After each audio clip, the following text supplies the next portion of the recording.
So I'm going to quickly just run you through the kind of camera gear that we use and the setups that we run and stuff like that. I don't have too much room, but I'll see what I can do. So in terms of action cams, we run 2 of these Osmos Actions. These are 4K cameras. The only action cams Digi make at the moment, but they might bring out something new. We run 2 of these. I'll put the settings up on the screen. We usually run them in 2K 60, unless it's a warm day, and we'll do 2K 30. We will. These will get like really warm at 60, which is a shame because they will turn off, especially on those warmer days. Now we run that with these cards. We run these cards in all our cameras, so it might be a little hard to see on the screen, but it's a Sandisk Extreme Pro. I will put some links up for these as well. Great little cards. They'll handle your 4K and your 2Ks. In terms of running these as head cams, we both run them as head cams. My brother Casper runs them on a mount like this. So this is just a basic hat. This is a 3D printed mount hat clip. We put a hole in it and put a screw through. This is just an old hat, so we didn't mind doing that. It holds it on there really nice and sturdy, and then this doesn't go anywhere. Now what he does with this is he'll wear this on his head, and then I use one of these with one of these batteries, these anchor batteries. I'll slide that into here, and this will actually clip onto the back of his goggles, and we run a power bank to the Osmos Action in here. Now the power bank will last all day, 100%, no worries. The only thing we have to worry about is the overheating. In terms of my setup, I run a boonie, which like this. You've probably seen it in the videos, and I run this 3D printed mount here. So basically the camera just mounts on in the cage on the front there. I've gone and edited this for an Osmos Action, and I've also added, you might be able to see those little grooves here, that actually sits on these with the boonie, which holds it in place for the whole day, doesn't go anywhere, and it's also on this side. It might be harder to see.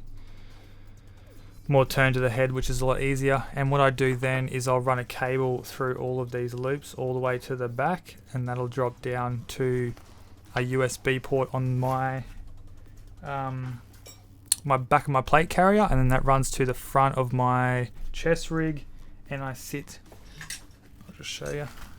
So I was wearing one of these for a while, and I just put this power bank in a pocket, and then this ran out to my back of my plate carrier. Now I'm moving more towards summertime, running a different kind of setup, a lot lighter. So I do run a dye mask, and I run it with a mount. I've kind of edited this one. I did find this online, this mount here. I've edited a few things to it. So firstly, it might be hard to see, but it only came with 2 little of these teeth down the bottom. Now I've gone and added another 4 just to hold it in place, and it's like I can't move it at the moment. It's sturdy. What I've also done, it might be hard to see on the camera, is I've squared the top of this off, so this can't actually move down or back too far. I did that for a reason. I've played in a few games now where I've bumped the camera and it's dropped like all the way down. I've been spending rounds looking at the ground, which is not helpful. So I did build that myself. These are the scope cams that we use. You can see it. It's a run cam, scope cam with the 16mm lens. When I first started out, I bought a really long lens. I think it was like a 30 or a 32 or something, and it was way too zoomed in. Even these 16s are pretty zoomed in for gel blasting. The thing I noticed with these, we did run. So on a blaster, this is from my HPA setup, which is currently out of action, so I've pulled it apart. But they would sit like this on the top rail. I'll show you an example in a second. And yeah, they would run all day with this little cable in between. The issue I had with these is when these are not recording, they will power the power bank off, so both of these will turn off, and then the issue that arises is the time will reset on these, so the next time I record, the time data or metadata won't be the same, and I had issues with files kind of like overlapping themselves and not being able to find the right order. I will show you. This is Casper's blaster. If I can fit it in the frame. So this is a Modify CQB. I can't remember which one it is. But anyway, so a few things happening here. You'll see up here there's two pieces. I actually made these myself, and the battery, I bought batteries that are way too long. So the battery runs through here and sits out the back. Now what I did was I went and added one of basically this I built for my HPA to hold the power bank. I built that on top here, or designed it rather.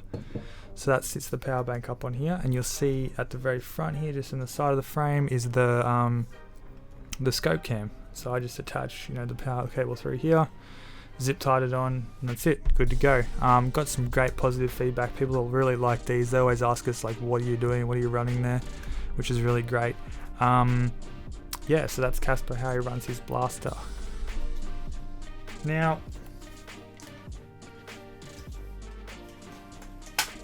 you might have noticed that I do some intros at game days and stuff, which I really like, and we record those on the Osmos Actions. I'm recording right now on an Osmos Action, that's why I don't have both of them. But additional stuff I use for that kind of recording is one of these. So this is a Rode Video Mic Pro Plus, I believe it's called, just with a dead cat on top, and yeah, awesome audio. Great example is my the video from Urban Shootout. If you watch that, it was so windy, probably the windiest day I've ever played gel at, and this thing with the intro did an amazing job. Now I paired that with, this is really overkill, but this is more from when I used to do photography. So this is a Canon 7D Mark II, and I use that to record with the Rode, simply because then I can split the audio off and use that later in editing. This is 100% overkill for this kind of stuff, but it's all I had just to record this bad boy. So yeah, any DSLR will do, or if you want to get like little pocket recorders, you can usually plug a microphone into those and record. Easily done. Also, there are there are adapters for some of your action cams that'll actually let you plug a mic like this in, and you can record that way. Last thing I wanted to mention, I do some drone footage. You would have seen that at a few games, and this is what I use here. So this is the Digi Maverick Air 2. So recent addition. Oh, there we go, Maverick Air 2. So recent addition to the Digi line. Great drone. Any of the Digi drones are great. I had the Mini before this. It was an awesome drone. I sold that to buy this one. And yeah, so any of the footage with drone stuff is this one. I always recommend, if you want to get drone footage or you want to, get in contact with the place before you go and just like give them the heads up and stuff. A perfect example was Gelspec Australia Outdoor at Tambourine. A lot of people were like, "Oh, how did you get drone footage?" Because they say on the day, if you bring a drone, don't fly it. But I just contacted them directly prior, and they were happy for me to record with my drone. Yeah, so pretty much all the setups we run. Things will be changing soon because both of us are kind of messing with our loadouts and stuff like that. All the mounts and that I print myself. You can kind of see up here in the corner, there's some PETG because my 3D printer's just over there. So yeah, if you want any kind of models or anything done, or if you're going to run a similar thing to us and you want some help, get in contact. Please let me know. The die mounts, this thing, hang on.